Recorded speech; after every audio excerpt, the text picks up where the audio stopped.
നമ്മുടെ ജീവിതത്തിൽ ഈശോ എന്നാ പറഞ്ഞത്? ഞെരുക്കങ്ങൾ ഉണ്ടാകുമെന്ന് പറഞ്ഞായിരുന്നു അല്ലേ? ഈശോ പറഞ്ഞ കൂട്ടത്തിൽ കാര്യമായി പറഞ്ഞതാണ്, കടലാണെങ്കിൽ തിരയുണ്ടാകും അല്ലേ?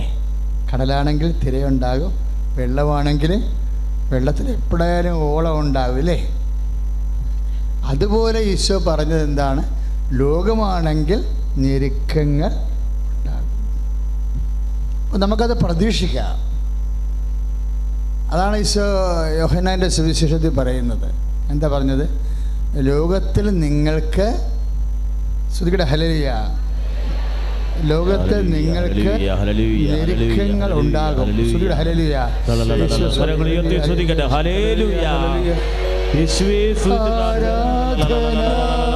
കരങ്ങൾ വീശിക്കൊണ്ട് ആരാധന.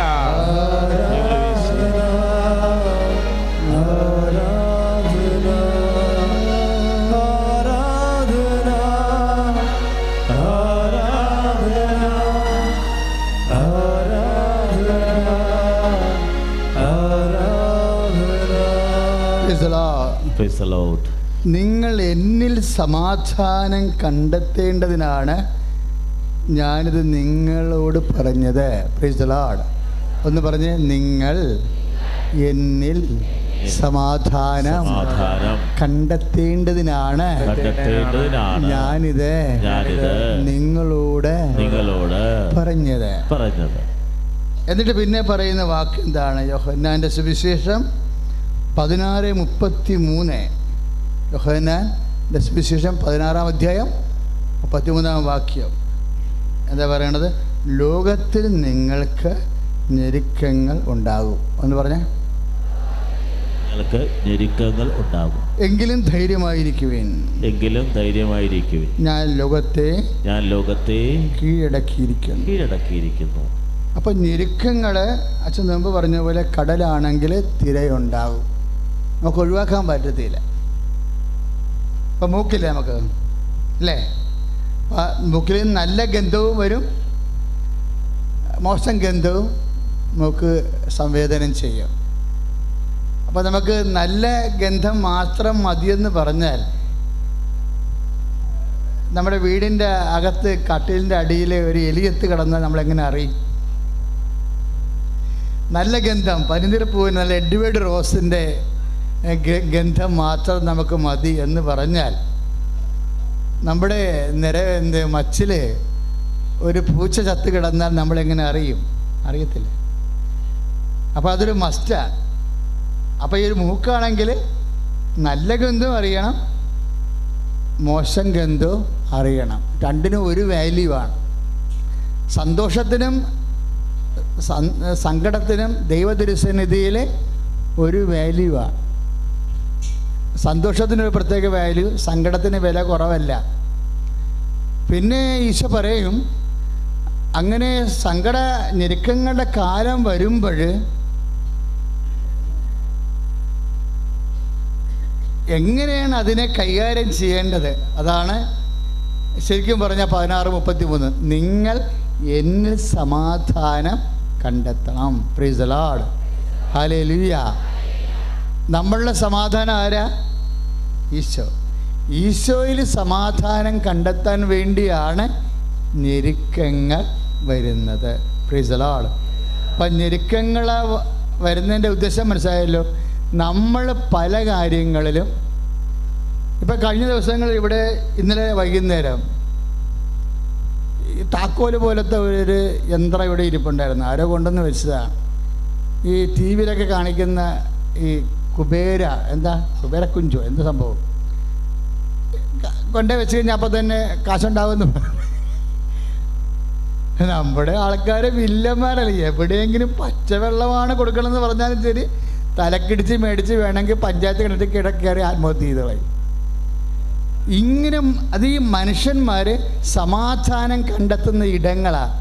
ഒത്തിരി ഉണ്ട്, ആദ്യം വരെ ഉള്ളതാണ് ഇങ്ങനെ. പക്ഷേ യഥാർത്ഥ സമാധാനത്തിൻ്റെ സ്ഥലത്തേക്ക് നമ്മളെ കൊണ്ടുവരുന്ന ആരാണ്? ഞെരുക്കവ.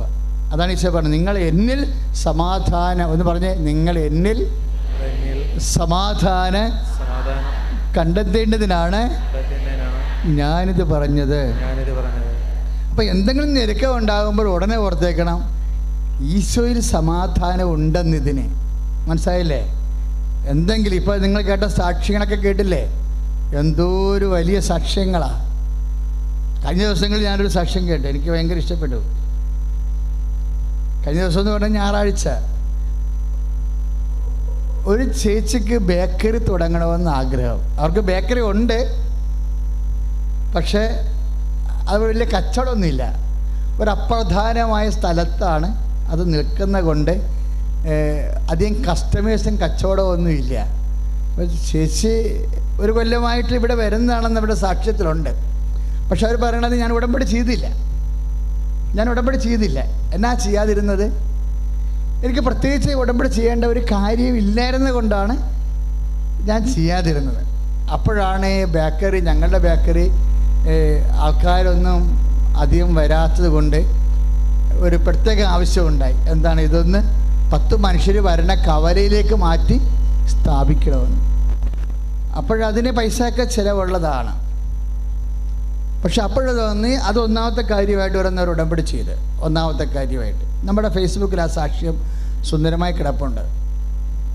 അപ്പോഴേ ഒടമ്പടി ചെയ്ത് കഴിഞ്ഞപ്പോൾ പെട്ടെന്നാണ് പിറ്റേ ദിവസം ഇവരുടെ ബേക്കറി കടയിലേക്ക് ഒരാൾ വരും. ബേക്കറി കടയിലോട്ട് ഒരാൾ വരും. ആൾ വെച്ച് പറഞ്ഞു, നിങ്ങളുടെ അവർ പറയും, നിങ്ങളുടെ അയൽവാസി കവലയിലൊരു കെട്ടിടം പണിയുന്നുണ്ടല്ലോ എന്ന് പറയും. നിങ്ങളുടെ അയൽവാസി കവലയിലൊരു കെട്ടിടം പണിയുന്നുണ്ടല്ലോ എന്ന്. ഉടനെ ഹസ്ബൻഡും വൈഫും വിശ്വാസികളാണെങ്കിലേ വലിയ ഒരു മെച്ചമാണ്. ഇപ്പം തന്നെ പലപ്പോഴും കണ്ടില്ലേ, ആ അമ്മച്ചി ഉപ്പെറിഞ്ഞെന്നൊക്കെ പറഞ്ഞില്ലേ, അവരു സംഭവമാണ്. അതായത് മകൻ വെള്ളമടിച്ച് ഭ്രാന്തായവനാണേ. എന്ത് വ്രണം വന്നിട്ട് ഈച്ചയും പാറ്റയും വലിയ എല്ലാം കുരണ്ടിട്ട് ഇങ്ങനെ പ്രാകൃത വേഷം കെട്ടി വെളിവില്ലാണ്ടിരിക്കുകയും. ഈ അമ്മ ഞാനതൊക്കെ അകത്തിരുന്ന് കേൾക്കുമ്പോൾ ഞാൻ ദൈവമേ, അമ്മ ജീവിച്ചിരുന്നത് ഭാഗ്യമായെന്ന് അല്ലേ? അവർക്ക് അത്രയും ആ പഴുത്തൊക്കെ ഇരിക്കുന്ന വൃത്തി കെട്ടിക്കണതിന് അതിന് മന്ത്രവാദം ചെയ്ത് പിശാചും കയറിയിരിക്കുക. ഭ്രാന്ത് മാത്രമല്ല, പിശാചും കൂടി കയറിയിരിക്കുക. എന്നിട്ട് ഈ ഭ്രാന്തും പിശാചും ഒരുമിച്ച് കയറി ആക്രമിച്ച മനുഷ്യൻ്റെ പുറകിൽ ഉടമ്പടി ചെയ്തിട്ട് ഈ തള്ള ഉപ്പുമായിട്ട് നിൽക്കുന്നൊരു കാഴ്ച ഉണ്ട്. ഞാൻ പാത്തു നിൽക്കിയിരുന്നു. എനിക്ക് അക്ഷരജ്ഞാനമൊന്നുമില്ല, പക്ഷെ എനിക്ക് വിശ്വാസ പ്രമാണം അറിയാവുന്ന ആ വർത്താനമൊക്കെ എന്ത് ഇട്ടിപ്പെട്ട് വർത്താനാണ്. എനിക്ക് വലിയ അക്ഷരജ്ഞാനമൊന്നുമില്ല, എല്ലാ കാര്യങ്ങളും അറിയാൻ പാടില്ല, പക്ഷേ അറിയേണ്ടത് എനിക്കറിയാം. വിശ്വാസ പ്രമാണം അറിയാവുന്ന ഞാൻ ആ വിശ്വാസ പ്രമാണം ചൊല്ലിയിട്ട് അവൻ എന്നെ പിടിച്ച് കൊന്നുകളെ. അങ്ങനെ എൻ്റെ പുറകിൽ നിന്ന് ഞാൻ എറിഞ്ഞെന്നാണ് പറയണത്. ആ എറിയണ എന്താ? വിശ്വാസമാണ് എറിയണത്, ഉപ്പല്ല എറിയണത്. ഉപ്പൊരു അടയാളമാണ്. ചില ആൾക്കാർ ഉപ്പെറിഞ്ഞാൽ വല്ലതും നടക്കുക ചെയ്യും. ഉപ്പല്ല എറിയണ എന്താണ്? യേശു കർത്താവാണെന്ന് ഹൃദയത്തിൽ വിശ്വസിച്ച് അവൻ ദൈവം അവനെ മരിച്ചവളെന്ന് ഉയർപ്പിച്ചെന്ന് അധരം കൊണ്ട് ഏറ്റുപറഞ്ഞ് രക്ഷപ്രാപിക്കണ മെക്കാനിസമാണ് വിശ്വാസ പ്രമാണം. അത് ഈശോ നാമത്തിലാണ് എറിയണത്. ഈശോ നാമത്തിൽ ഈ പ്രപഞ്ചത്തിലുള്ള മുഴുവൻ തകർച്ചയ്ക്കുള്ള പരിഹാരം ദൈവം അവൻ്റെ നാമത്തിൻ്റെ ഉള്ളിൽ ഒളിപ്പിച്ചിരിക്കുന്ന. കൈ അടിച്ച് കർത്താൻ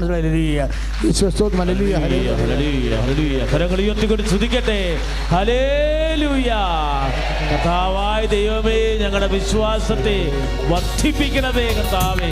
ഹല്ലേലൂയ ഹല്ലേലൂയ ഹല്ലേലൂയ. കർത്താവേ, ഓരോ നേർച്ച വസ്തുക്കളും വിശ്വാസത്തോടുകൂടി ഉപയോഗിക്കാൻ, അഭിഷേകം പ്രാപിക്കാൻ കൃപ ചൊരിയണം. സന്തോഷത്തോടെ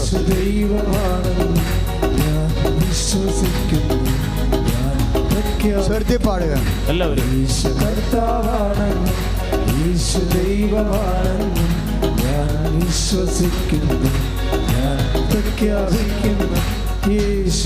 കരങ്ങൾ ഉയർത്തിയടിച്ചിട്ട്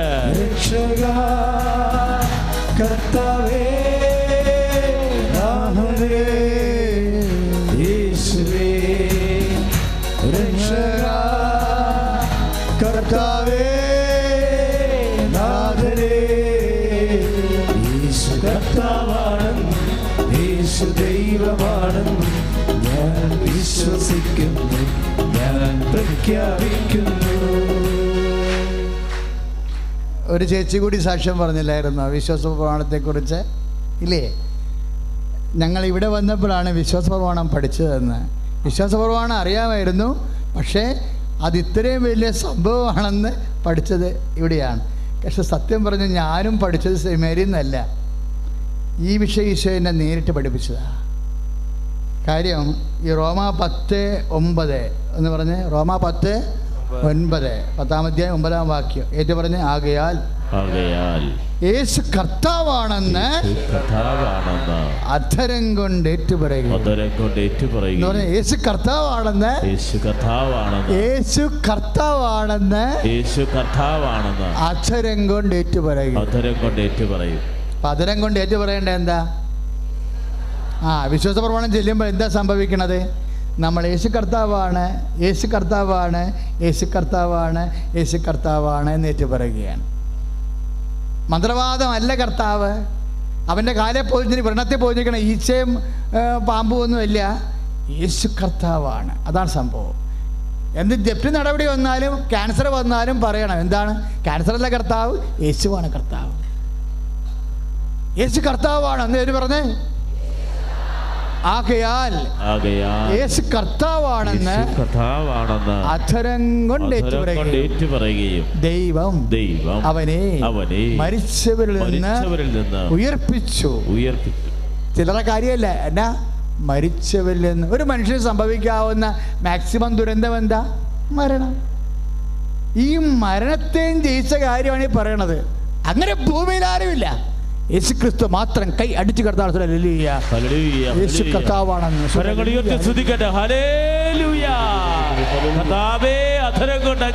പറയാൻ ഹൃദയത്തിലേക്ക് ദൈവത്തിന്റെ ശക്തി നിറയട്ടെ. കർത്താവേ, ആത്മാവിന്റെ അഭിഷേകത്തോടെ ദൈവസ്നേഹത്തോടുകൂടി വിശ്വസിക്കുന്നു. യേശു കർത്താവാണെന്ന് യേശു ദൈവമാണെന്ന് ഞാൻ വിശ്വസിക്കുന്നു, ഞാൻ പ്രഖ്യാപിക്കുന്നു. യേശു കർത്താവാണെന്ന് യേശു ദൈവമാണെന്ന് ഞാൻ വിശ്വസിക്കുന്നു, ഞാൻ പ്രഖ്യാപിക്കുന്നു. കരങ്ങൾ ഉയർത്തി യേശുവേ രക്ഷക കർത്താവേ നാഥനേ, വിശ്വാസത്തോടെ യേശുവേ രക്ഷക കർത്താവേ നാഥനേ. പരിശുദ്ധ പരമദിവ്യ കാരുണ്യത്തിന് ആരാധനയും സ്തുതിയും പുകഴ്ചയും ഉണ്ടായിരിക്കട്ടെ. ദൈവം അവനെ മരിച്ചവരിൽ നിന്ന് ഉയർപ്പിച്ചുവെന്ന് ഹൃദയത്തിൽ വിശ്വസിക്കുകയും ചെയ്യുന്നു. അപ്പോഴാണ് രക്ഷ പ്രാപിക്കുന്നത്. അപ്പം നമ്മൾ ഹൃദയത്തിൽ വിശ്വസിക്കണത് എന്താ? ദൈവം അവനെ മരിച്ചവരിൽ നിന്ന് ഉയർപ്പിച്ചു. അപ്പം നമ്മൾ എന്തിനാ കൈവക്കി പ്രാർത്ഥിക്കണത്? ഇതൊരു വചനമാണ്. ഇതൊരു വചനമാണ്. എന്ത് വചനമാണ്? ദൈവം അവനെ മരിച്ചവരിൽ നിന്ന് ഉയർപ്പിച്ചു. നമ്മളിങ്ങനെ കൈ പൊക്കുമ്പോൾ ഉയർത്തെഴുന്നേറ്റ കർത്താവിനെയാണ് പ്രഘോഷിക്കണം, അല്ലേ? പക്ഷെ ഇതൊരു വചനമാണ്. നമ്മുടെ പ്രാർത്ഥനയുടെ ഓരോ ഡിസ്പോസിഷൻ എല്ലാം മുട്ടും മടക്കുമെന്ന് വെളിപാടിൻ്റെ പുസ്തകം പറയുമ്പോൾ ഉയർത്തെഴുന്നേറ്റ കുഞ്ഞാടിൻ്റെ മുമ്പിൽ, മരണത്തെ ജയിച്ച കുഞ്ഞാടിൻ്റെ മുമ്പിൽ ദൈവ പൈതൽ മുട്ടുമടക്കിക്കൊണ്ട് നിന്നിട്ട് പറയും എല്ലാം മുട്ടും മടങ്ങുമെന്ന് പറയും, അല്ലേ? സ്തുതിയുടെ ഹല്ലേലൂയ, സ്തുതിയുടെ ഹല്ലേലൂയ, ഹല്ലേലൂയ, ഹല്ലേലൂയ, ഹല്ലേലൂയ. കരങ്ങൾ ഉയർത്തിക്കൊണ്ട് സ്തുതിക്കട്ടെ. കർത്താവേ, അങ്ങയുടെ തിരുമുൻപിൽ ഹൃദയവിശ്വാസത്തോടുകൂടി മുട്ടുകുത്തി ഹൃദയം തുറന്ന് പ്രാർത്ഥിക്കുന്നു, വിശ്വാസം ഏറ്റു പറയുന്നു. എല്ലാ മുട്ടും മടങ്ങും, എല്ലാ നാവും പാടിടും, യേശു മാത്രം കർത്താവെന്ന്. എല്ലാ മുട്ടും മടങ്ങും, എല്ലാ നാവും പാടിടും, യേശു മാത്രം കർത്താവെന്ന്. കരങ്ങൾ ഉയർത്തി കുഞ്ഞാടേ അവൻ ജീവൻ നൽകി വീണ്ടെടുത്തല്ലോ. കുഞ്ഞാടേ വാഴ്ത്തുവീ, അവൻ ജീവൻ നൽകി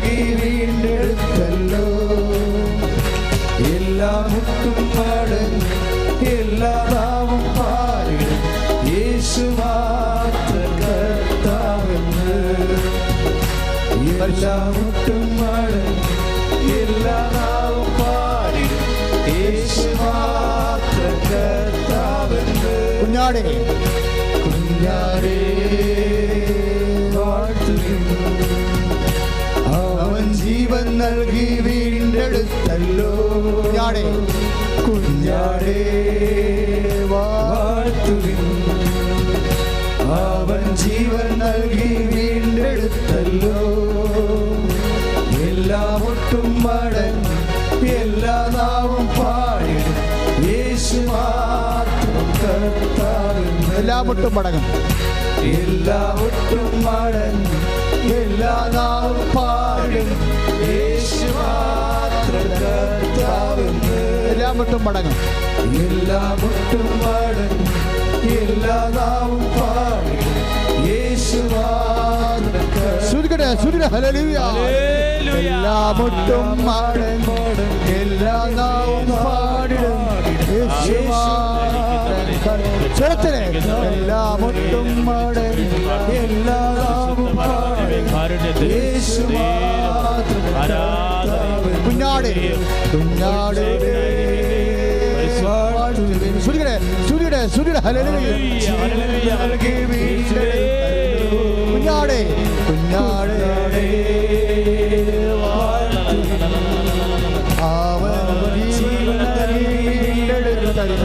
എല്ലാ മുട്ടും മടങ്ങും എല്ലാ മുട്ടും മടങ്ങും എല്ലാ നാവും പാടും ഈശോ ഈശോ ശ്രുതിയുടെ ഹല്ലേലൂയ ദൈവമേ കർത്താവേ ദൈവമേ ഈശോ അങ്ങനെ മക്കളെ സ്പർശിക്കണ കർത്താവേ മാരക രോഗങ്ങള് തീരാവേദികള് ജീവ ദുരിതങ്ങള് യേശുവിന്റെ നാമത്തില് ആർപ്പോകട്ടെ.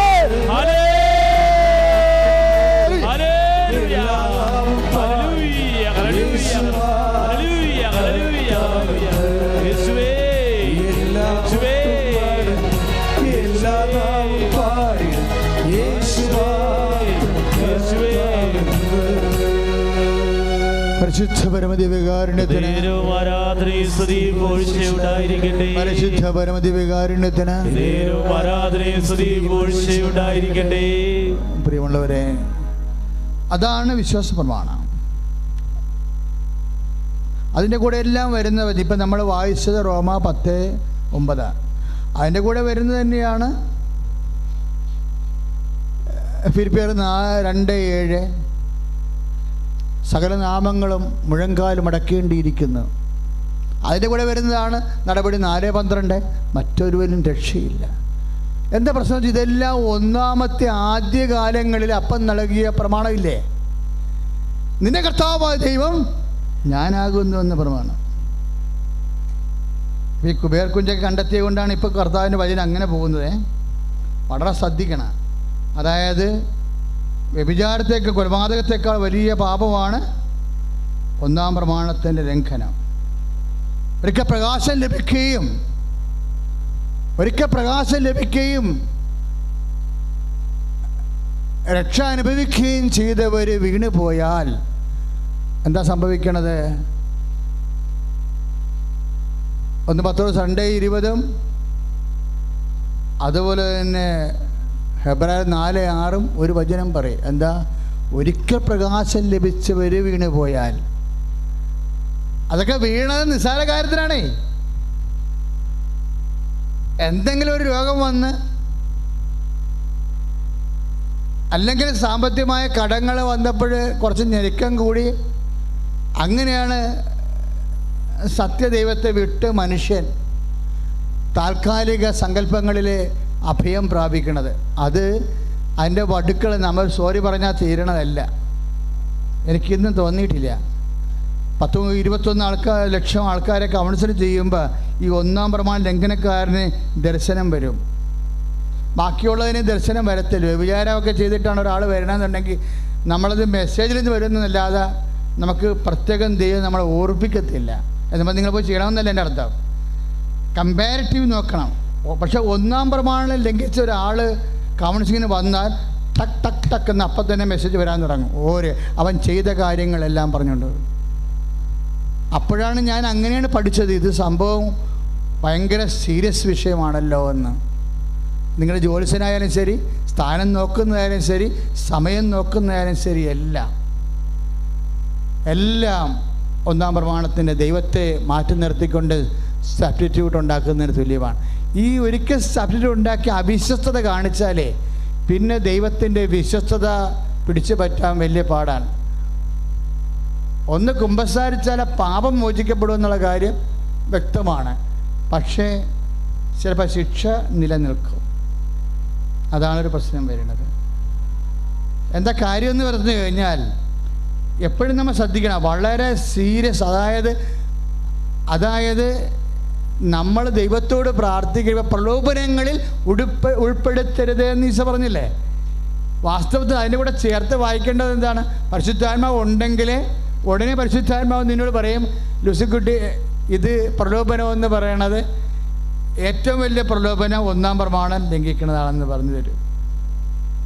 ഏറ്റവും വലിയ പ്രമാണം. അപ്പം അതുകൊണ്ട് എവിടെയെങ്കിലും വെച്ച് അബദ്ധം വന്നു. ചില ആൾക്കാർ ചില ജന്മനക്ഷത്രം, ഈ ക്രിസ്ത്യാനികളെന്ന് പറയുന്ന ചില പേപ്പട്ടികളുടെ ജ്യോത്സ്യന്മാരായിട്ടിരിപ്പുണ്ട്. അവൻ്റെ പേര് ഔസേപ്പ് തോമസ് എന്ന മാത്യു എന്നായിരിക്കും. അവൻ കൊണ്ട പരിച്ചാഴിയായിരിക്കും.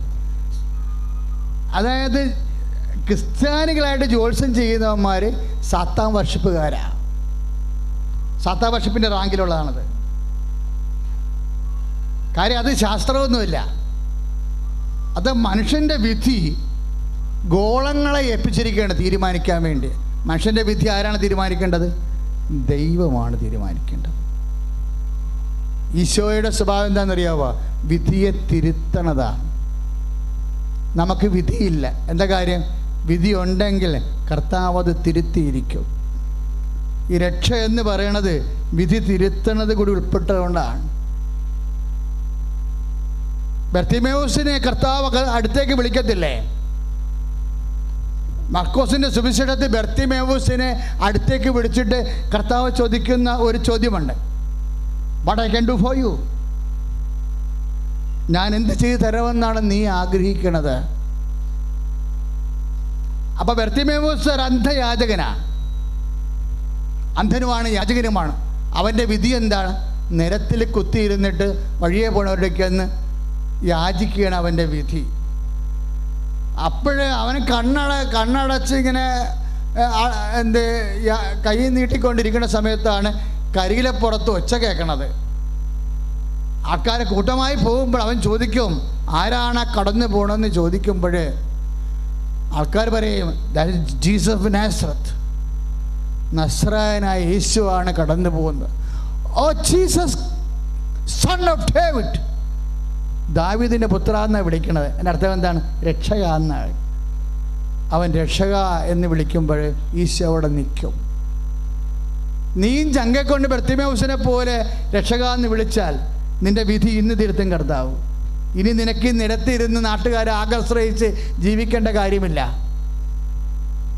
നിന്നെ ആരുടെയും മുമ്പിൽ കൈ നീട്ടാനോ കർത്താവിയുടെ ജീവനോടെ ഇരിക്കുമ്പോൾ കൈ നീട്ടാനോ അല്ല കർത്താവ് നിന്നെ സൃഷ്ടിച്ചിരിക്കണത്. ആ ചേച്ചി എന്താണ് പറഞ്ഞത്?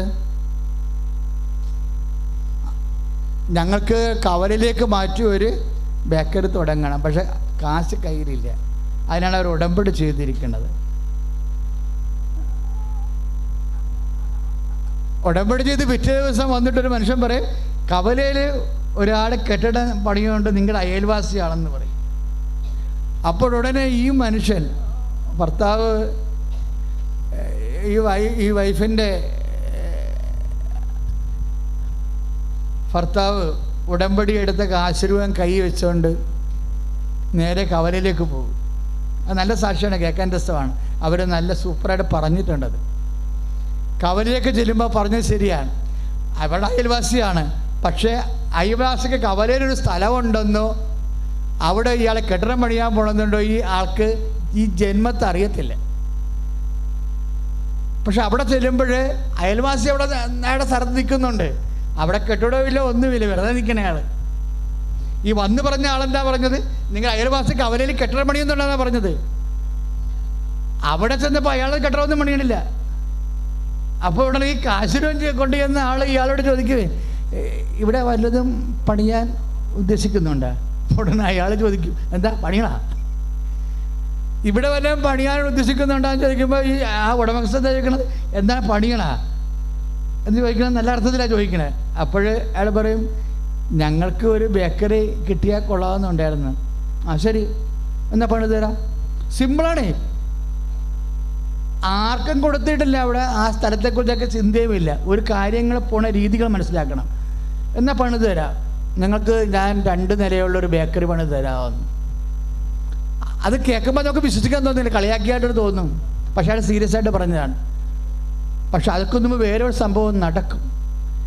ഹസ്ബൻഡ് സംസാരിക്കാൻ പോകുമ്പോൾ അവൾ പറയണ കേൾക്കാൻ രസമാണ്. ചാരം നിറത്തൊരു അമ്മ എൻ്റെ കുടുംബത്തിൽ വന്ന് ഞാൻ കണ്ടെന്ന്. അമ്മ പറഞ്ഞു, നിൻ്റെ ഭർത്താവ് പോയിരിക്കുന്ന സ്ഥലത്ത് നിന്ന് ആൾ നിനക്ക് ബേക്കറി പണി തരുമെന്ന്. നമ്മൾ ഈ ഉടമ്പടി ചെയ്യുമ്പോൾ ശ്രദ്ധിക്കണം. ഇപ്പം ഒരു സാക്ഷ്യമൊന്നുമല്ല, അമ്മ ഇങ്ങനെ കൂടെ വീട്ടിലോട്ട് വരുന്ന പോലെയാണ് കാര്യങ്ങളുടെ ഒരു ആൾക്കാർ സാക്ഷ്യം പറയണത്. ഇപ്പം കാശുരൂപത്തിലാണെങ്കിൽ അവസാനം പറഞ്ഞ കുഞ്ഞ് സാക്ഷ്യം പറഞ്ഞ് കേട്ടില്ലേ, ഞാൻ കാശുരൂപം കൊണ്ടുപോയി അമ്മയുടെ നാമത്തിൽ 12 പ്രാവശ്യം ആശീർവദിച്ചതാണ് ആ കാശുരൂപ കുർബാന ചൊല്ലി. അതാണ് ഉടമ്പടി കാശുരൂപം എന്ന് പറയുന്നത്. ഞാൻ കാശുരൂപം കൊണ്ടുപോയി. അപ്പോൾ അവർ പറഞ്ഞ ITS ഹോളിൽ കാശുരൂപം കയറ്റത്തില്ല. അപ്പോൾ ഞാൻ ബന്ധിഞ്ഞലിട്ട് ഞാൻ ഉടുപ്പിനകത്തിട്ടെന്ന്. അത് എടുത്തു മാറ്റാൻ വേണ്ടി ഒരാൾ വന്നപ്പോൾ വേറൊരു നേഴ്സ് വന്ന്, ഒരു ടീച്ചർ വന്ന് ഇടപെട്ട്, കുഴപ്പമില്ല അത് കിടക്കട്ടെ എന്ന് പറഞ്ഞു. പക്ഷേ പരീക്ഷ ഹോളിൽ ചെല്ലുമ്പോൾ എന്ത് പറ്റും? മൗസും പിടിക്കും, കാശുരൂപം പിടിക്കും. അവരൊക്കെ എക്സിക്യൂട്ട് ചെയ്യുന്ന രീതി കണ്ടില്ലേ? മൗസ് ഒരു കൈ കൊണ്ട് പിടിക്കും, ഒരു രൂപ കാശുരൂപം പിടിക്കും. എന്താണ് പറയുക, അമ്മേ ഞാൻ ക്ലാസ്സിൽ പോയിട്ടില്ല, ക്രാഷ് കോഴ്സിന് പോലും പോയിട്ട് 4 ദിവസമേ പോയുള്ളൂ, എനിക്ക് ഉറക്കം നിൽക്കാൻ പറ്റാത്തത് കൊണ്ട് ഞാൻ നിർത്തിയതാണ്. എനിക്ക് ഞാൻ അമ്മയോട് നേരത്തെ പറഞ്ഞതില്ല, എന്നെ കൊണ്ട് ഈ പണി ചെയ്യിക്കരുത്, എനിക്ക് ടെസ്റ്റ് എഴുതേണ്ട ഒന്നും വേണ്ട, എനിക്ക് അറിയത്തില്ലെന്ന് പറഞ്ഞു. അപ്പോഴമ്മ പറയും, നീ എഴുതെന്ന് പറയും. എന്താ മാർക്കിടുന്നത് ഞാനാണെന്ന്. സുധിയുടെ ഹല്ലേലൂയ, യേശു സ്തോത്രം, ഹല്ലേലൂയ, സുധിയുടെ ഹല്ലേലൂയ, ഹല്ലേലൂയ, യേശു സ്തോത്രം, ഹല്ലേലൂയ, ഹല്ലേലൂയ, ഹല്ലേലൂയ, ഹല്ലേലൂയ.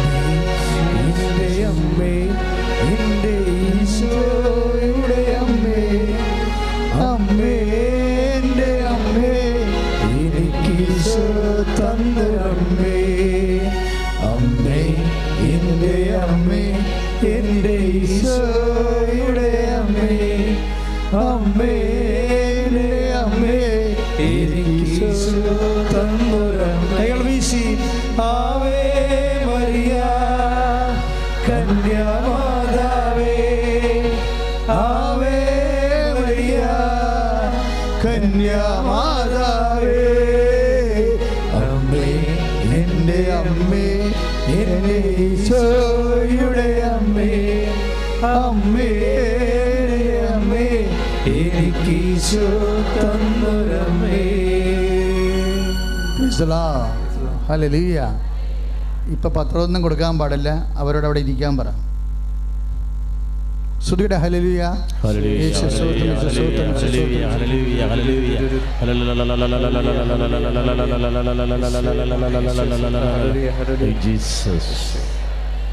പരിശുദ്ധ പരമ ദിവ്യകാരുണ്യത്തിന്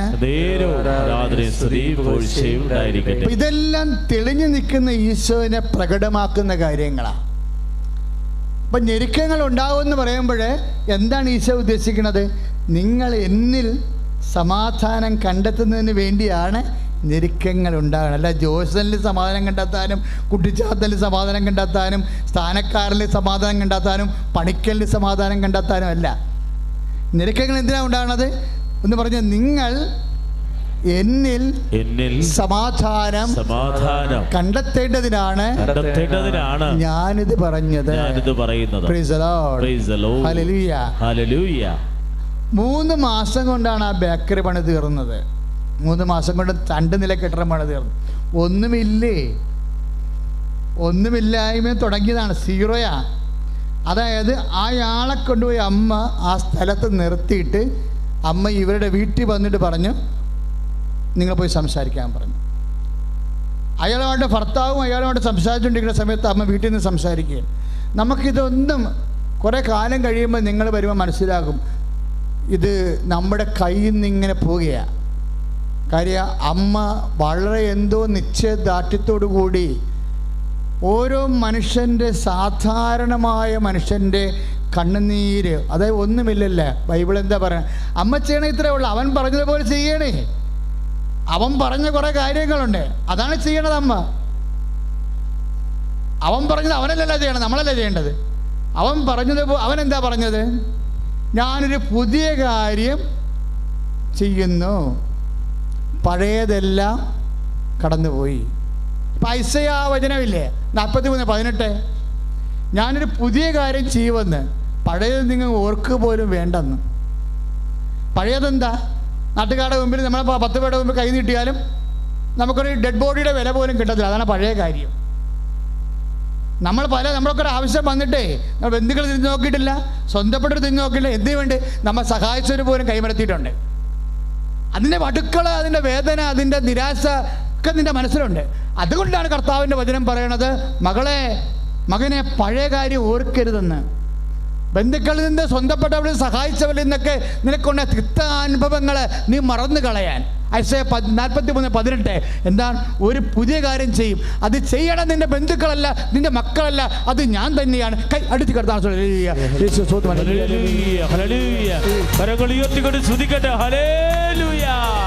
കർത്താവായ ദൈവമേ, ഞങ്ങളുടെ ജീവിതത്തിന്റെ അഭിവൃദ്ധിക്ക് വേണ്ടി പുതിയ കാര്യങ്ങള് അങ്ങ് അഭിഷേകമാപിതം അനുഗ്രഹമാപിതം നൽകുന്നതിനെ ഓർത്ത് നന്ദി പറയുന്ന കർത്താവേ.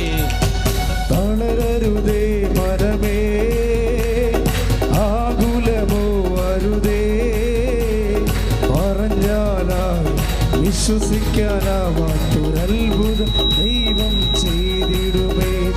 തളരരുതേ മനമേ, ആകുലമോ അരുതേ, പറഞ്ഞാലായി വിശ്വസിക്കാനാവാത്തൊരത്ഭുതം ദൈവം ചെയ്തിടുമേ.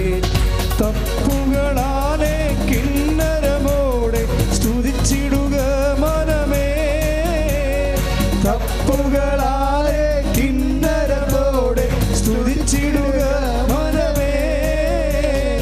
ആകുലമെല്ലാം ആനന്ദമാകും സ്തുതിച്ചിടുക മനമേ, ആകുലമെല്ലാം ആനന്ദമാകും സ്തുതിച്ചിടുക മനമേ. തളരരുതേ മനമേ, ആകുലമോ അരുതേ, പറഞ്ഞാലാകും വിശ്വസിക്കാനാവാത്തൊരത്ഭുതം ദൈവം ചെയ്തിടുമേ. കലങ്ങരുതേ മനമേ, ആകുലമോ അരുതേ, പറഞ്ഞാലാകും വിശ്വസിക്കാനാവാത്തൊരത്ഭുതം ദൈവം ചെയ്തിടും. കലങ്ങരുതേ മനമേ, ആകുലമോ അരുതേ, പറഞ്ഞാലായി വിശ്വസിക്കാനാവാത്തൊരത്ഭുതം ദൈവം ചെയ്തിടും. പറഞ്ഞാലായി വിശ്വസിക്കാനാവാത്തൊരത്ഭുതം ദൈവം ചെയ്തിടും. ഹല്ലേലൂയ. മനമേ, സ്തുതിച്ചിടുക മനമേ, തപ്പുകളാലെ കിന്നരമോടെ സ്തുതിച്ചിടുക മനമേ. ആകുലമെല്ലാം ആനന്ദമാകും സ്തുതിച്ചിടുക മനമേ, ആകുലമെല്ലാം ആനന്ദമാകും സ്തുതിച്ചിടുക മനമേ. കലങ്ങരുത് മനമേ, ആകുലമോ അരുതേ, പറഞ്ഞാലായി വിശ്വസിക്കാനാവാത്തൊരത്ഭുതം ദൈവം ചെയ്തിടും. പറഞ്ഞാലായോ? പറഞ്ഞാലായി വിശ്വസിക്കാനാവാത്തൊരത്ഭുതം ദൈവം ചെയ്തിടും. കലങ്ങരുത് കലങ്ങരുതേ മനമേ, ആകുലമോ അരുതേ, പറഞ്ഞാലായി വിശ്വസിക്കാനാവാത്തൊരത്ഭുതം ദൈവം ചെയ്തിടും. ഭാഷാപരത്തോടെ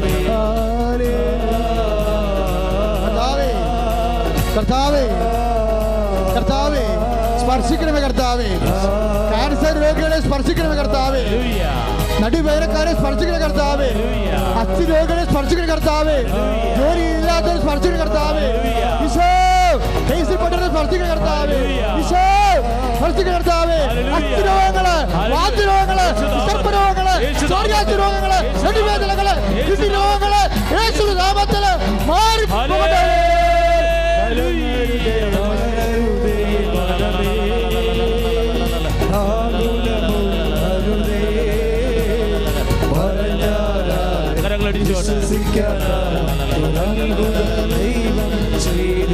കലങ്ങരുത്, തളരരുതേ മനമേ, ആകുലമോ അരുതേ,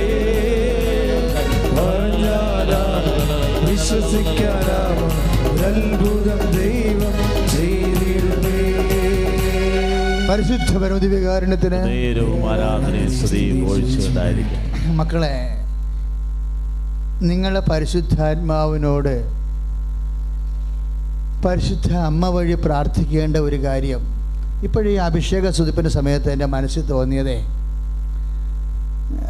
ദൈവസ്നേഹം നിറയാൻ പ്രാർത്ഥിക്കണം. അച്ഛനോട് ചേർന്ന് പ്രാർത്ഥിച്ചേ. കർത്താവായ ദൈവമേ, ഞങ്ങളുടെ സാഹചര്യങ്ങൾ, മാനസിക അവസ്ഥ, ശാരീരിക വേദന എന്ത് തന്നെ ആയാലും ഞങ്ങളിലെ ദൈവസ്നേഹം നിറയാൻ നിലനിൽക്കാൻ അമ്മേ, പരിശുദ്ധമ്മേ, ദേവമാതാവേ, പരിശുദ്ധാത്മാവിനോട് പ്രാർത്ഥിക്കണമേ. എന്താ പരിശുദ്ധാത്മാവിനോട് പ്രാർത്ഥിക്കണമെന്ന് പറഞ്ഞത്? നമ്മൾ പരിശുദ്ധാത്മാവിനോടാണ്. പരിശുദ്ധാത്മാവിന് പ്രിയ വധുവായിരിക്കുന്ന പരിശുദ്ധ ദേവമാതാവെ, ഞങ്ങളിൽ ദൈവസ്നേഹമെന്ന പുണ്യമുണ്ടായി വർദ്ധിക്കുവാൻ തിരുക്കുമാണ്ട് അപേക്ഷിക്കണമേ.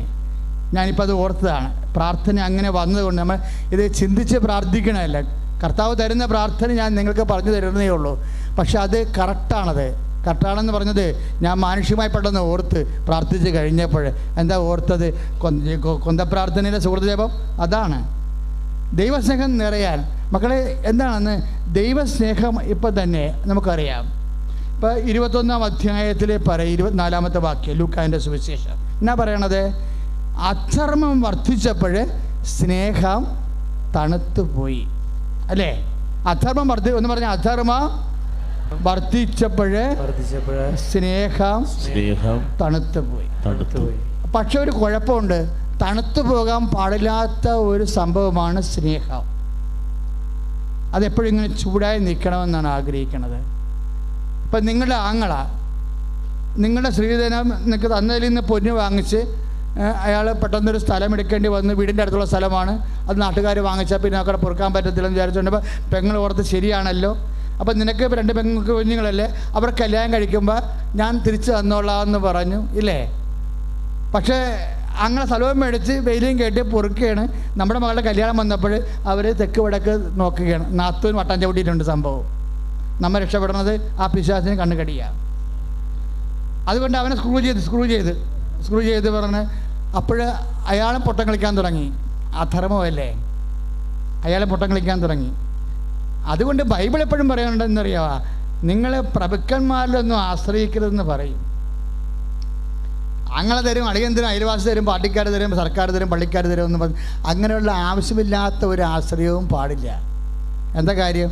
ആശ്രയം ഒരാൾ മാത്രം. അതാണ് 145 സങ്കീർത്തനം 6-ാമത്തെ വാക്യത്തിൽ പറയുന്നത്, നിങ്ങളെ പ്രഭുക്കന്മാരിൽ ആശ്രയിക്കരുത്.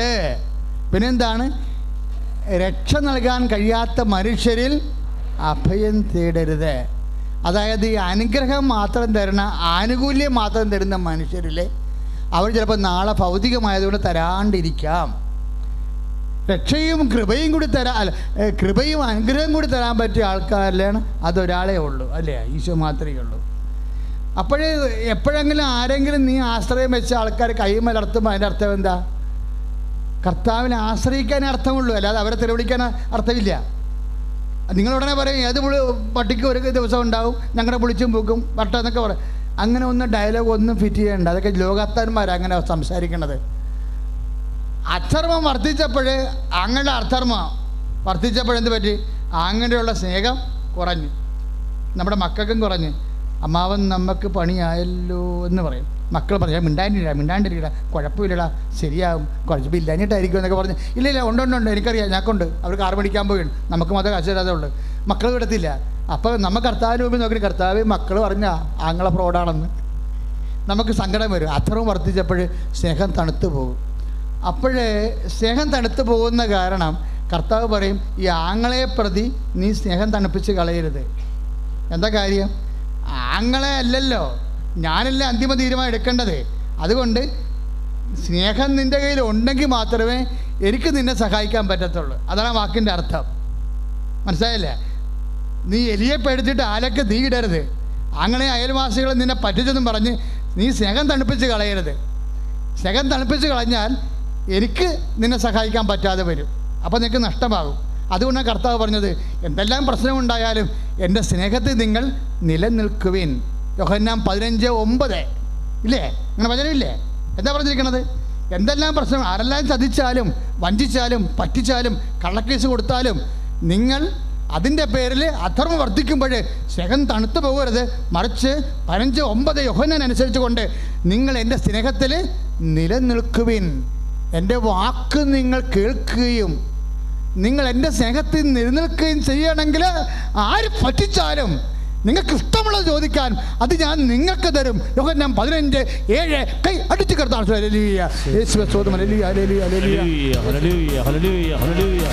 കരങ്ങൾ ഉയർത്തിക്കൊണ്ട് സ്തുതിക്കട്ടെ. Hallelujah, hallelujah. ചോദിക്കുവിൻ നിങ്ങൾക്ക് ലഭിക്കും, അന്വേഷിക്കുവിൻ നിങ്ങൾ കണ്ടെത്തും, മുട്ടുവിൻ നിങ്ങൾ തുറക്കപ്പെടും. ആശ്രയറ്റ ദൈവമെന്റെ ആശ്വാസം, നിൻവചനമായി തൂങ്ങി എന്റെ വേദനകൾ സൗഖ്യമാക്കണേ. യേശുനാമമെന്റെ ആശ്രയം, ആശ്രയറ്റ ദൈവമെന്റെ ആശ്വാസം, നിൻവചനമായി തൂങ്ങി എന്റെ വേദനകൾ സൗഖ്യമാക്കണേ. ബത്സയിദാ കുളക്കരയിലെ രോഗികൾ ഞാൻ തളർന്നവനാകുന്നു, നിന്റെ കരുണ തേടുന്നു വൈകലേ.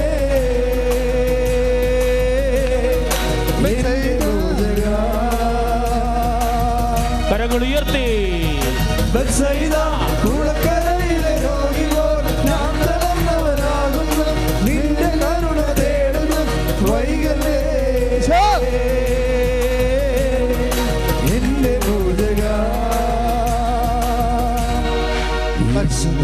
നിന്റെ ആശ്രയം,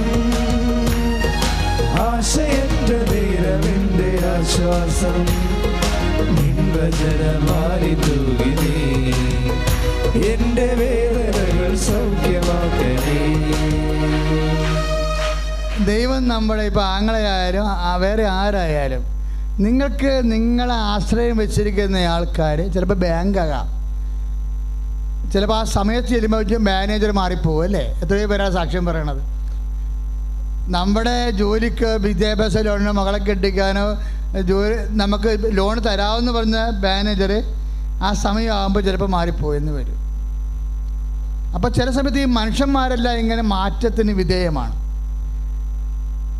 എനിക്ക് കർത്താവിൻ്റെ വചനമില്ലേ, എനിക്ക് നിന്നോടുള്ള സ്നേഹം അചഞ്ചലവും നിത്യവുമാണെന്ന്. ജെറമിയ 31:3 നമ്മൾ വായിക്കണില്ലേ അല്ലേ? അതെന്താ കാര്യം? നമ്മൾക്ക് അചഞ്ചലമായ സ്നേഹമാണ് ദൈവത്തിൻ്റെത്. ഈ വചനം പഠിപ്പിക്കാനാണ് ഇപ്പോൾ മാനേജറിനെ ട്രാൻസ്ഫർ ആക്കിയിരിക്കുന്നത്.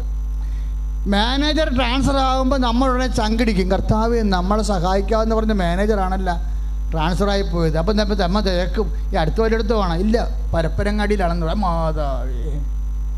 അപ്പം പിന്നെയും ചങ്കിടിപ്പം ഉണ്ടാകും. അതിൻ്റെ അർത്ഥം അതൊരു വചനമാണത്. അതെന്താ? ജെറമിയ 31 മാനേജറുടെ സ്ഥലം മാറ്റം ഒരു വചനമാണ്. എല്ലാം വചനമാണല്ലോ. എന്താ വചനം? മാനേജർ മാറും, കർത്താവ് എന്താ മലകൾ പോലും മാറുമെന്നാണ് പറഞ്ഞിരിക്കുന്നത്. ഐസയ്യാ 54:10 മലകൾ മാറുമെന്ന്. പിന്നെയാണ് മാനേജർ മാറാത്തത്. ഇതെല്ലാം മാറുമെന്ന് ഓർത്തേക്കണം കേട്ടോ. മലകൾ മാറും, പിന്നെന്താ? കുന്നുകൾ അകന്നു പോകുമെന്ന്. ഒന്ന് പറഞ്ഞേ, മലകൾ മാറും, കുന്നുകൾ അകന്നു പോകും. അപ്പം നമ്മൾ ഉറപ്പ് വിചാരിക്കുന്ന പല ഉറപ്പും കുറുപ്പിൻ്റെ ഉറപ്പ് പോലെയാകുമെന്ന്. അതാണ് സംഭവം. മലകൾ മാറും, കുന്നുകൾ അകന്നു പോകും. പിന്നെ എന്താണ് അകന്നു പോകാത്തത്, മാറാത്തത്? എനിക്ക് നിന്നോടുള്ള സ്നേഹം വിട്ട് പിരിയത്തില്ലെന്ന് കൈ അടിച്ച് കർത്താവില്ലേ.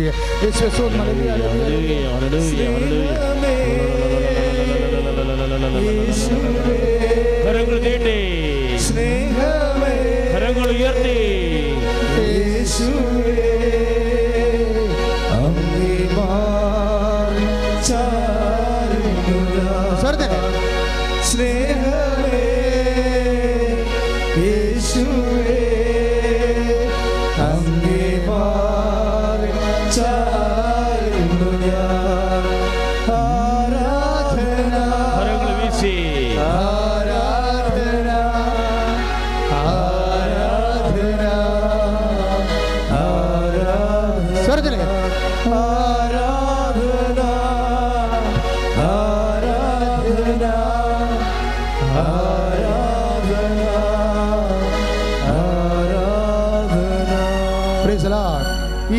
ഈ ജെറമിയ 31:3, ഐസയ്യ 54:10 എന്തിനാ പരിശുദ്ധാത്മ ഇപ്പോഴും വെളിപ്പെടുത്തിയത്?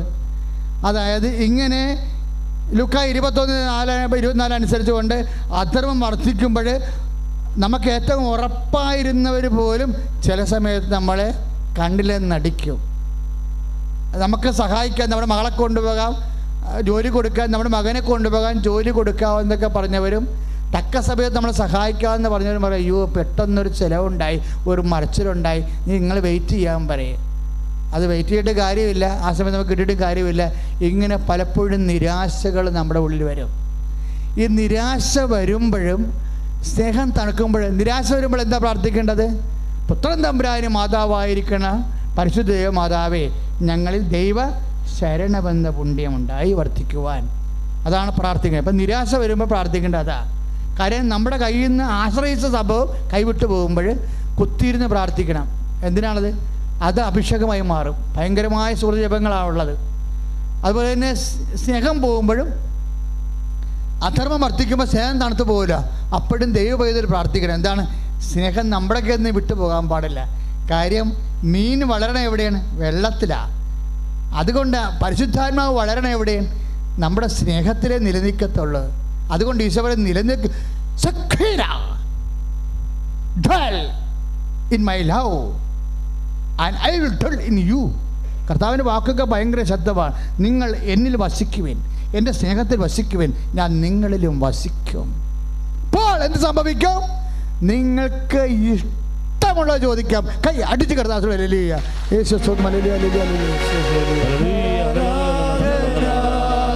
കരങ്ങൾ വീശി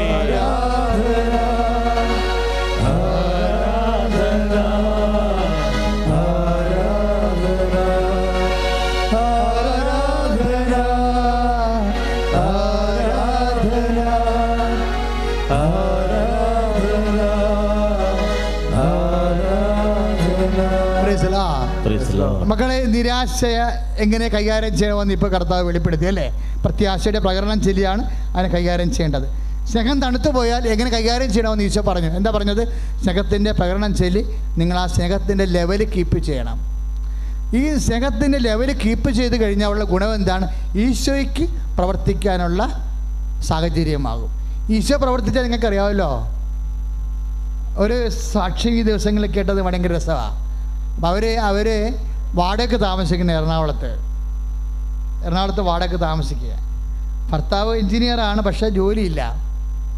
പഠിച്ചിട്ടുണ്ട്, 2 മക്കളുണ്ട്, അവരെയും പഠിപ്പിക്കണം. അപ്പോഴേ നിത്യച്ചെലവിനുള്ള വഴി പോലും ഇപ്പം പരിങ്ങലിലാണ്. വാടക കൊടുക്കണ്ടേ, അതും കൂടി കുഴപ്പത്തിലായി. അപ്പോൾ അവർ ഒരു മാർഗം കാണുന്നില്ല. മാർഗം കാണാതെ വന്നപ്പോൾ അവർ ചെയ്തത് എന്താ? വന്ന് ഉടമ്പടി ചെയ്ത് പിറ്റേ ദിവസം ഒരു ഇൻ്റർവ്യൂ ഉണ്ടായി. ആ ഇൻ്റർവ്യൂവോട് കൂടി അവർ ഇൻ്റർവ്യൂവിന് പോയി. തമിഴ്നാട് ബേസ്ഡ് കമ്പനിയാണ്. അവിടെ തമിഴിയൻസിനെ മാത്രമേ എടുക്കത്തുള്ളൂ. പക്ഷേ ഉടമ്പടി ചെയ്തിരിക്കണം. കാരണം ആ മകനെ അവിടെ എടുത്തു. അപ്പോൾ ഓർത്തിനി പോണ്ടിച്ചേരി പോയി വർക്ക് ചെയ്യേണ്ടല്ലോ, വരുമല്ലോ എന്ന് വിചാരിച്ചപ്പോൾ കമ്പനി പറഞ്ഞു, നിങ്ങൾ ഞങ്ങൾക്കൊരു ഫേം കളമശ്ശേരിയിലുണ്ട്, അവിടെ വർക്ക് ചെയ്താൽ മതിയെന്ന് പറഞ്ഞു. എൻജിനീയറായിട്ടും മാനേജറായിട്ടും സൂപ്പർവൈസറായിട്ടും ഒക്കെ അവിടെ ജോലി കിട്ടി, അക്കോമഡേഷൻ കിട്ടി, അവിടെ തന്നെ ക്വാർട്ടേഴ്സും കിട്ടി. ഒരു കാര്യം കൂടെ എങ്ങനെയാണ്, ഒരു പുതിയ കാര്യം ദൈവം ചെയ്യുകയാണ്. ആരെങ്കിലും പറ്റിച്ച് ഏതെങ്കിലും തരത്തിൽ തളർന്നു പോയാൽ നിങ്ങൾ തളർന്നു പോകരുത്. നിങ്ങൾ ആ സ്നേഹം കീപ്പ് ചെയ്യണം. ആ സ്നേഹം കീപ്പ് ചെയ്യുമ്പോൾ എന്ത് പറ്റും? കർത്താവിന് പ്രവർത്തിക്കാനുള്ള ഒരു വശം കിട്ടും. കർത്താവ് പ്രവർത്തിച്ചാൽ നമ്മുടെ ആസ്തി നോക്കിയല്ല ഈശോ പ്രവർത്തിക്കണത്. കർത്താവ് എല്ലാം പുതുതായിട്ട് ചെയ്യും. നമ്മൾക്ക് 50 ഉണ്ട്, ബാക്കി 5 മതി കർത്താവിൻ്റെക്ക് എന്ന് പറയേണ്ട കാര്യമില്ല. നമുക്ക് ഒന്നുമില്ല, 0യാണ്. കർത്താവിൽ നിന്ന് എല്ലാം വേണമെന്ന് പറഞ്ഞാൽ കർത്താവ് എല്ലാം പുതുതായിട്ട് ചെയ്യും. പരിശുദ്ധ അമ്മയുടെ മധ്യസ്ഥമുള്ളത് കൊണ്ട് അത് കുറച്ചുകൂടി എളുപ്പം നടക്കും. സമയത്തിൻ്റെ മുമ്പേ അത് നടക്കും. എന്താ കാര്യം? അമ്മ അധികാരത്തിൽ നമ്മൾ ഉടമ്പടി ചെയ്തിരിക്കുന്നത് ഇത് ഗസ് ചെയ്ത ഒരു പ്രാർത്ഥനയല്ല. ഇത് 31 കൊല്ലത്തെ ഉപവാസത്തിൻ്റെ അന്ത്യത്തിൽ അമ്മ പ്രത്യക്ഷപ്പെട്ട് 12-ാം കൊല്ലം അമ്മ തന്നെ കാണിച്ച പോംവഴിയാണ് ഉടമ്പടി പ്രാർത്ഥന. ഉടമ്പടി പ്രാർത്ഥന ചെയ്ത് കഴിയുമ്പോൾ എൻ്റെ മക്കളെ ചെയ്യും. ഞാൻ എപ്പോഴും കർക്കശം കാണിക്കുന്നത് എന്തിനാണെന്നറിയാവോ? ഞാൻ കർക്കശക്കാരനായത് കൊണ്ടല്ല, മറിച്ച് നിങ്ങൾക്ക് ഒന്നും നഷ്ടപ്പെടരുതെന്ന് ചിന്തിച്ചിട്ടാ. കാര്യം നിങ്ങൾ ഉഴപ്പിയോ പഴയ മുൻകാല അനുഭവം വെച്ചുകൊണ്ട് ഉടമ്പടിയായിട്ട് വല്ലതും കാട്ടിക്കൂട്ടി വിളക്കാൻ തേക്കണത് പാണ്ടാക്കാതിരിക്കാൻ വേണ്ടിയാണ് ഞാൻ ഉടമ്പടി കാര്യത്തിൽ കർക്കശം കാണിക്കണം. ഒരു ചേച്ചി ഇവിടെ സാക്ഷ്യം പറഞ്ഞ് കേട്ടില്ലേ? എന്താ, എൻ്റെ ഭർത്താവിന് പത്രം കൊടുക്കണൊക്കെ നാണക്കേടാ, പക്ഷെ ഞാൻ അദ്ദേഹത്തോട് പറഞ്ഞ് കുടിപ്പിച്ചെന്ന് പറഞ്ഞില്ലേ? അദ്ദേഹം മണിക്കൂറുകളും മൈലുകളും അകലെ കൊണ്ടുപോയി പ്രേക്ഷിത വേല ചെയ്തെന്ന്. പ്രേക്ഷിത വേലൊക്കെ ചെയ്യുമ്പോൾ നമ്മൾ സത്യസന്ധരായിട്ട് ഉള്ളിൽ പ്രാർത്ഥിക്കണം. കർത്താവേ, ഉടമ്പടി പ്രകാരം ചെയ്ത് കാട്ടിക്കൂട്ടി ഒപ്പിക്കുകയല്ല, മറിച്ച് പത്രം വായിക്കുന്നവൻ നിന്നെ തിരക്കി വന്ന് നിൻ്റെ വചനം കേൾക്കണമെന്ന് പ്രാർത്ഥിക്കണം. നീ രാത്രി എഴുന്നേറ്റിരുന്ന് കണ്ണീരിട്ട് പത്രം വെച്ച് പ്രാർത്ഥിക്കണം. നാളെ 5 എടുത്തോ പിടിയോ എന്നും പറഞ്ഞ് കൊടുക്കേണ്ടതല്ല. 10 പത്രം കൊടുത്താൽ മതിയെങ്കിൽ, അത്രയും സമയമുള്ളെങ്കിൽ 10 കൊടുത്താൽ മതി. ഡിസംബർ മാസം മുഴുവൻ കൊടുക്കാൻ സമയമുണ്ട് നമുക്ക്. ആ 10 പത്രം കൊടുത്തിട്ട് രാത്രി ഇരുന്ന് പ്രാർത്ഥിക്കണം. കർത്താവേ, ഞാൻ പത്രം കൊടുക്കണമല്ല പ്രശ്നം, ഇത് വായിക്കണവൻ നിന്നെ തിരക്കി വരണം. നിങ്ങൾക്കൊന്ന് ചിന്തിച്ച് നോക്കിയാൽ മക്കളെ, ഞാനിത് കേൾക്കാത്ത കാര്യമാണ്, നിങ്ങളും കേട്ടിട്ടില്ല.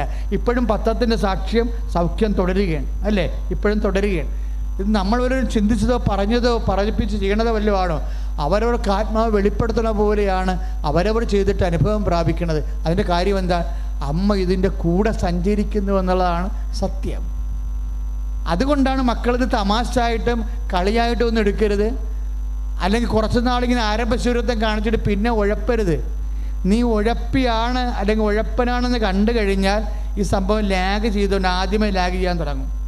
നീ വിചാരിക്കണ 2 മാസം കുടി നിർത്തിയേക്കാം, അല്ലെങ്കിൽ 21 ദിവസം നന്നായിട്ട് പ്രാർത്ഥിക്കാം, പിന്നെ പ്രത്യക്ഷിക്കുന്ന പ്രാർത്ഥന ഉഴപ്പി, പിന്നെ തന്നെ ചെല്ലാൻ തുടങ്ങി, പിന്നെ ഉടമ്പടി പ്രാർത്ഥന ഉഴപ്പി, ഇങ്ങനെ അവസാനം ഉഴപ്പാവെന്നുള്ള ആരംഭശൂരത്വം കയറി പ്രാർത്ഥിക്കുകയും അവസാനം ഉഴപ്പാവെന്ന് തീരുമാനിച്ചാൽ നീ ദൈവത്തിൻ്റെ മുമ്പിലാണ് നിൽക്കണമെന്ന് ഓർക്കണം. നിൻ്റെ അന്ത്യം വരെ അന്ത്യത്തിൻ്റെ അപ്പുറത്ത് നിന്നെ കണ്ടുകൊണ്ട് നിൽക്കുകയാണ്. നീ ഉഴപ്പവും ദൈവത്തെ നേരത്തെ മനസ്സിലായാൽ അതുപോലെ താമസിക്കാൻ തുടങ്ങും. നിങ്ങൾക്ക് പഠിക്കുന്ന അബദ്ധം എന്താണ്? നിങ്ങൾ മനുഷ്യന്മാരോട് ഇടപെടണ പോലെ ദൈവത്തോട് ഇടപെട്ട് നിങ്ങൾ പഴയ ഫേക്കായിട്ടുള്ള ആൾക്ക് തന്നെയാണ്. നിങ്ങളിതിലെ ആരംഭശൂരത്വം വഴി കാണിച്ചിട്ട് ഒപ്പിച്ചെടുക്കാൻ വേണ്ടി തൽക്കാലത്തേക്കുള്ള പരിപാടിയാണ്. ജോലി കിട്ടണവരെ അല്ലെങ്കിൽ ടെസ്റ്റിന് പോണവരെ അല്ലെങ്കിൽ ടെസ്റ്റ് എഴുതുന്നവരെ ഉടമ്പടിയുടെ ആദ്യ പവറിലങ്ങോട്ട് പോകും. പിന്നെ പവർ കുറഞ്ഞ് വരും. പിന്നെ എഴുന്നേക്കണ താമസിച്ച് പോകും. 7:30 എഴുന്നേക്കും. അപ്പോൾ വിചാരിക്കും സാരമില്ല, ഇന്ന് ഉടമ്പടി പ്രാർത്ഥന മുടങ്ങിപ്പോയി, ഒന്ന് കുമ്പസാരിച്ചേക്കാമെന്ന് വിചാരിക്കും. കുമ്പസാരിക്കൊന്നും വേണ്ട, മനസ്സാപ്രകടനം ചെയ്യാൻ മതി. പക്ഷേ നിങ്ങൾ ചെയ്യുന്ന ഉടമ്പടിയുടെ പവർ തീർന്നതിനാൽ അതാണ് പ്രശ്നം വരണത്. കാര്യം നിങ്ങൾ അവിശ്വസ്തരാണെന്നുള്ളത് ദൈവതിരുസന്നിധി പിടികൊടുത്തു പോയി. കാര്യം വിശ്വാസം ചെയ്യണ കാര്യമല്ല ഇത്, വിശ്വസ്തതയുള്ളവർ ചെയ്യണ കാര്യമാണ്. അത് വീട്ടിൽ ആരെങ്കിലും മരിച്ചാൽ പോലും നമ്മൾ അടക്കം കഴിഞ്ഞ് വന്നിട്ട് ഉടമ്പടി പ്രാർത്ഥന ചെയ്യും നമ്മൾ. കാര്യം അത് മരിക്കാത്ത ആളുമായിട്ട് തിരിക്കുന്ന ഉടമ്പടിയാണ്. അതെപ്പോഴും ആ ഒരു ബോധം നമുക്കുണ്ടാകണം. ദൈവവുമായിട്ട് ഇടപെടുമ്പോൾ നിങ്ങൾ ഈശോ പറഞ്ഞിട്ടുണ്ട്, നിങ്ങൾ പ്രവാചകനെന്ന് കരുതി സ്നേഹിക്കുന്നവന് പ്രവാചകൻ്റെ പ്രതിഫലം, നീതിമാനെന്ന് കരുതി സ്നേഹിക്കുന്നവർക്ക് നീതിമാൻ്റെ പ്രതിഫലം, നീതിമാനെ യേശുക്രിസ്തുവിനെ രക്ഷകനായി കണ്ട് ആരാധിക്കുന്നവർക്ക് രക്ഷകൻ്റെ വിടുതൽ. കൈ അടിച്ച് കർത്താവ് ഹല്ലേലൂയ, യേശു സ്തോത്രം, ഹല്ലേലൂയ, ഹല്ലേലൂയ, ഹല്ലേലൂയ, ഹല്ലേലൂയ.